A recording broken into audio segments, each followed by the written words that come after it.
Bueno, como dijimos, el debate Milei, Massa, es poco lo que dejó para conocer con alguna precisión las ideas sobre la situación económica.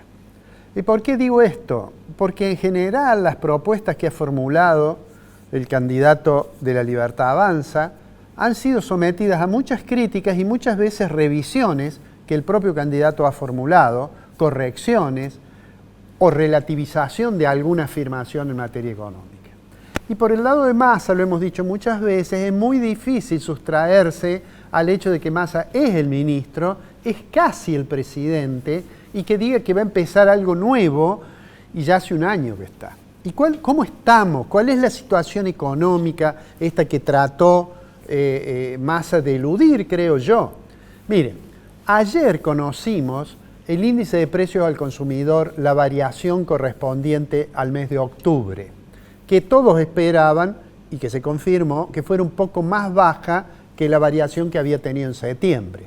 Pero fíjense ustedes, la variación del índice de precios al consumidor fue 8,3. De hecho, hay personas que creen que está subestimado el aumento. El propio doctor Gentile nos decía que le parecía que no era 8,3, que es más que eso. Pero inclusive, entidades que hacen estudios sobre precios, este es el caso, por ejemplo, del Centro de Almacenero y Negocios Minoristas de Córdoba, que tiene bastante prestigio calculando la inflación todos los meses, y no solamente para Córdoba, y que sigue el resultado que arrojó fue un resultado sustancialmente más alto que el 8,3 y a nivel de las dos cifras. Pero digo, yo voy a dejar de lado la discusión sobre si está bien o está mal el índice. Yo creo que no tiene mucho sentido. Si uno mira que 8,3 de por sí es un índice escandalosamente alto. Miren, si uno durante 12 meses tiene 8,3, la inflación, el resultado de esos 12 meses va a ser 160%.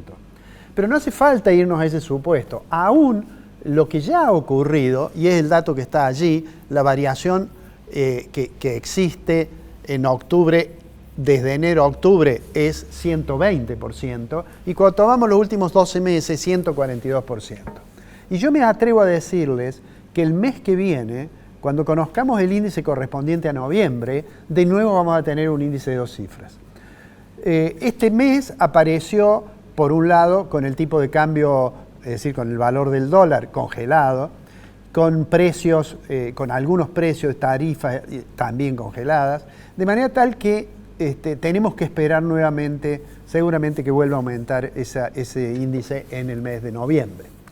Fíjense ustedes lo curioso de la situación, que en un debate da la impresión que el candidato oficialista, digamos, el ministro que es candidato, habla sin temer a que alguien le diga que la situación realmente es trágica, y probablemente Milei no tuvo mucha fortuna ni mucha capacidad para señalárselo. Pero miremos por un momento qué es lo que ha pasado con la inflación en la Argentina. Es este índice que ustedes ven allí. Esa es la evolución desde 2020 en adelante, de cómo fue evolucionando. Las barras azules es el aumento mensual que tuvo el IPC. Por eso el último que ustedes ven a la derecha de la pantalla, octubre, es más bajo que el correspondiente a septiembre y agosto. Pero fíjense lo que ocurrió con los promedios. En el primer año el promedio era 2,60 por mes, que ya es una tasa de inflación importante. En el segundo año, en 2021, fue 3,48. En el 2022 fue 5,72. Y en estos 10 meses que lleva, y que son íntegramente dentro de la gestión del ministro Massa, Massa asumió en agosto del año pasado, tiene 8,22% de inflación. Si esto, digamos, es una cifra que realmente hay quienes se interrogan sobre cómo puede ser que una economía que tiene una inflación, digamos, del orden del 140, 150%, que tiene una evolución del Producto Interno Bruto, que todas las estimaciones dicen que va a caer este año probablemente entre 2 y 3%, que tiene una situación del Banco Central en que la discusión es si tiene reservas negativas o no, pero que no tiene claramente dólares para atender las demandas de las importaciones, que está acumulando una deuda por importaciones que no se han pagado por no disponer de dólares, que es muy importante, que a su vez tiene una situación monetaria muy complicada, porque los títulos que usa para esterilizar dinero, las LELIQ, han llegado ya a un nivel que van reproduciendo la expansión monetaria, con una tasa de interés, digamos, de la política monetaria del orden del 133% anual. Digo, con esa realidad, yo creo que es legítimo preguntarse cómo el ministro que administra esa realidad sigue siendo un candidato competitivo, y según señalan algunos, el ministro Massa es probable que triunfe en la elección contra el señor Milei. Volviendo a lo que a nosotros nos interesa, y digamos, sobre la cuestión política me abstengo de opinar, porque eso es para especialistas en análisis político, pero sobre la cuestión económica me atrevo a decir lo siguiente. Voy a tomar una frase de las que dijo el doctor Gentile, y él dice: si no hay un acuerdo muy sólido después de la elección, podemos correr riesgos muy graves. Y él pensaba que cuando él fue diputado nacional le tocó estar en el momento de la hiperinflación sobre el final del mandato del presidente Alfonsín. Entonces, digo, yo he dicho alguna vez aquí que la hiperinflación no veía que fuese un elemento o una circunstancia inevitable, pero si llegamos a tener una crisis política severa, las probabilidades de un hecho de esa naturaleza aumentan. Yo coincido en que el consenso ese es imprescindible.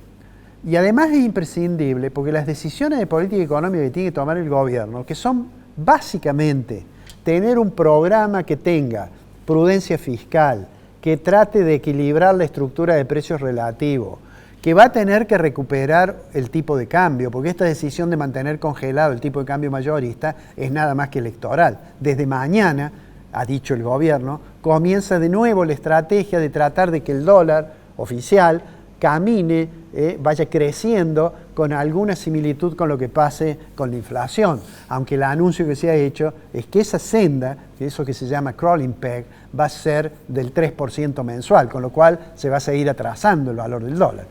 Seguramente después de la elección o después de que asuman las nuevas autoridades, eso tendrá que ser corregido. Pero entonces digo, un programa de mucha prudencia fiscal, de mucha consistencia monetaria y consistencia además con la situación cambiaria, eso va a requerir necesariamente de este consenso que en lo político estaba reclamando uno de nuestros invitados. Si eso va a ocurrir o no, no lo sabemos. Ahora, hay algunas certidumbres que tenemos. Y entre esas certidumbres están que algo en materia fiscal van a deber realizar y algo en materia monetaria van a tener que realizar. Y va a haber que reestructurar la estructura de precios relativos, y en realidad, si el programa tiene éxito, no va a ser sin antes tener algunos meses muy complicados donde probablemente se acelere la inflación y donde los costos que tenga que asumir la sociedad sean significativos. Pero bueno, eso lo vamos a ver después. Vuelvo al comienzo para decirles que ver el debate que seguramente arrojó la posibilidad de análisis y conclusiones políticas desde distintos puntos de vista, desde el punto de vista de lo económico dejó muy poco. Yo diría dejó nada. Pero veremos, el próximo martes vamos a tener ya presidente electo y veremos si hay algún anuncio sobre cuál va a ser la política económica de la Argentina en el futuro. Los dejo acá, esperemos que Ricardo Fonseca esté recuperado y el martes que viene nos acompañe, y muchas gracias por haber estado allí sintonizándonos. Será hasta el próximo martes.